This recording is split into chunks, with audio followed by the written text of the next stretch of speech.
Minggu ni aku capai lagi satu milestone, iaitu subscriber aku dah lebih daripada 100 orang. Benda ni memang di luar jangkaan aku lah, sebab aku tak expect ada orang akan subscribe aku. Sebab bila aku start balik channel ni, aku start balik tau. Sebab awal-awal dulu bila aku buka, aku access balik channel ni, rupanya aku pernah post konten trip aku ke Lombok. Benda tu aku dah delete, and then aku pun letak lah apa semua konten yang aku post kat TikTok, aku post kat sini. And then orang subscribe. Okay. Tapi bila dah belas-belas, aku fikir, aku kena buat konten panjang. Aku buatlah konten panjang. Tapi tak ada view. Tak apalah, aku delete. 3 kali aku buat konten panjang, lebih daripada 5 minit. Lepas tu bila tak ada view, aku delete. Aku continue. Aku teruskan. Apa saja yang video-video pendek yang aku post dekat TikTok, aku post kat channel ni juga. And then, dah exceed 50. Bila dah exceed 50, aku rasa, aku kena buat lah vlog ni. Aku kena buat lah satu video panjang. Aku tak pandai, aku tak confident nak cakap kat luar, kat outdoor, kat depan orang ramai. Jadi aku buatlah konsep macam ni. Maknanya daripada tak ada, kurang-kurang bila orang check profile aku, adalah video panjang, adalah koleksi video panjang vlog-vlog aku kan. Benda yang aku nak cakap pun tentang progres aku lah. Nak cari, dalam usaha mencari segenggam belian dan sejongkong emas.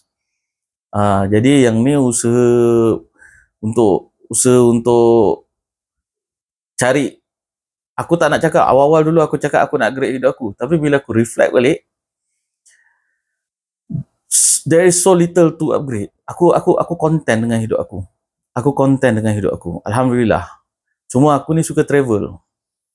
Sekarang dah exceed daripada 100,000. 100,000 pula. Oi. Sekarang dah exceed daripada 100 orang. Jauh now. 100,000 dengan 100.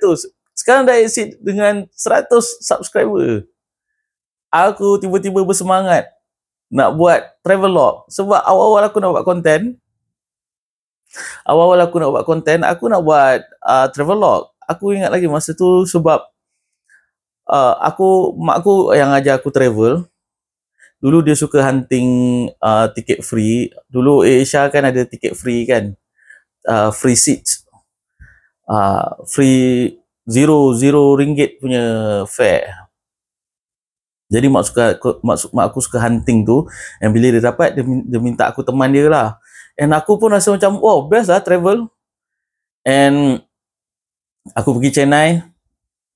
Mak aku pergi borong kain sari. Lepas tu aku pun ikut juga beli kain sari. And waktu tu aku ingat lagi, aku baru belajar business.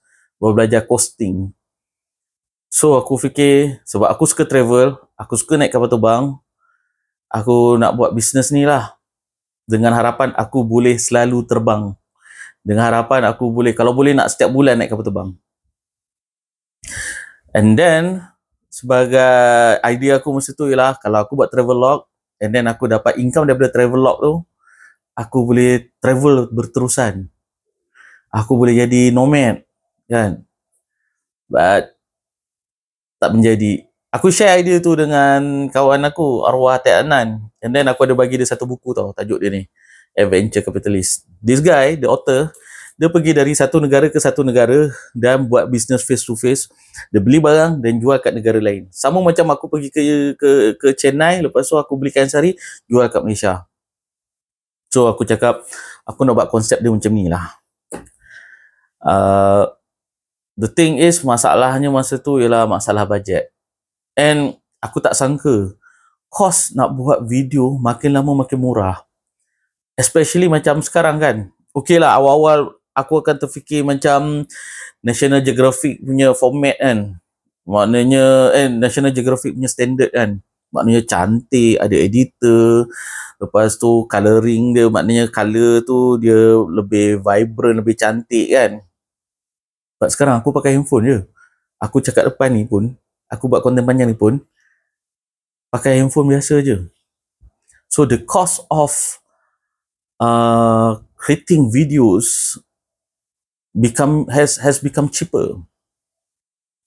Bila dah ada lebih daripada 100 subscriber ni, aku rasa, aku nak backpacking balik lah. Okay lah, start dengan basic lah. Maknanya backpacking kan, backpacking pergi Thailand kan. Sebelum ni pun, bila aku buat konten TikTok, aku sebenarnya, aku buat video-video tu untuk buat story kat Instagram. Kan, aku aktif kat Instagram. Facebook tak sangat. Facebook pun baru tahun ni aku hidupkan balik. Jadi, kawan aku arwah Ted tu lah, dia cakap, pergilah post dekat TikTok.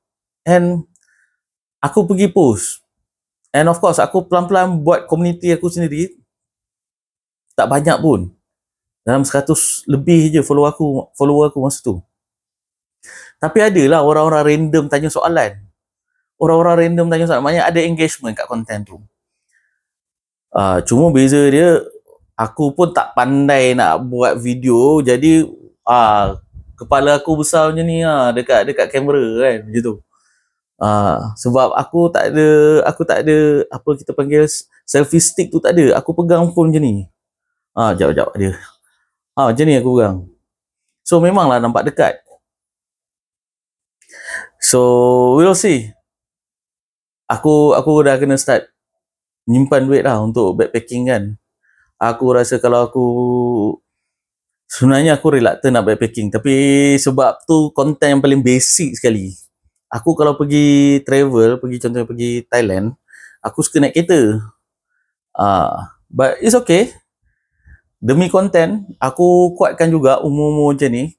Backpacking ni kalau umur 20-an, awal 30-an okey lah, badan kuat lagi kan. So, we'll see. Aku ingat nak pergi sampai Phuket sebab lepas pandemik, negara pertama yang aku pergi ialah bila border dah buka, negara pertama yang aku pergi ialah Thailand, dan aku backpacking. Dan aku backpacking straight sampai ke Phuket. Ambil masa, I think aku tidur 1 malam ke 2 malam dekat Krabi. Lepas tu baru pergi Phuket. So, kepada yang dah subscribe aku, yang 100 orang lebih tu, terima kasih banyak-banyak. Korang telah menaikkan semangat aku untuk buat lagi satu jenis konten, iaitu travel log. And tengoklah macam mana. Aku kena simpan duit dulu lah. Aku kena tunggu waktu yang sesuai. Bukan senang. Walaupun aku kerja sendiri, tapi jadual pun penuh juga. Anyway, yang mana nak tengok konten sebelum ni, aku ada letak kat sini. Yang mana nak tengok dari episod 1, aku pun letak juga. Thank you so much. Nanti aku post lagi.